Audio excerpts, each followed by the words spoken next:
স্কুলে লেখাপড়া করতে যাব না আব্বা হুজুর। কেন স্কুলে যাবে না আপনি? যাবেন কোথা থেকে কি ছেলে এসেছে? ছেলে? ওই জন্য আমি কিছুতেই পড়াশোনা বেড়ে উঠছি না আব্বা হুজুর। বলো কি?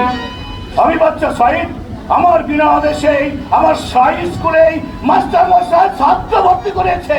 বলো কি নাম তার? আব্বা হুজুর, তার নাম হয়েছে আব্দুল রহিম। রহিম। তার কে কে আছে? তার একটি মাসি আছে, শুনেছি তার দিদিও আছে আব্বা হুজুর। মাসি আছে?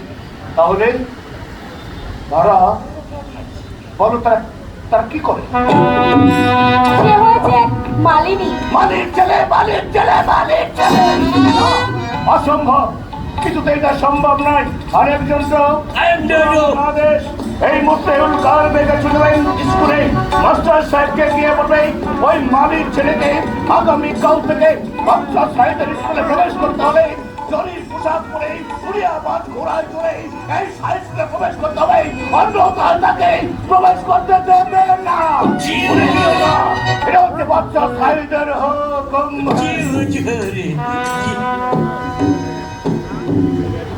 আব্বা হুজুর, আপনি সত্যি বলছেন? হ্যাঁ। ওই ছেলে আর স্কুলে আসবে না? আসবে না, আসবে না।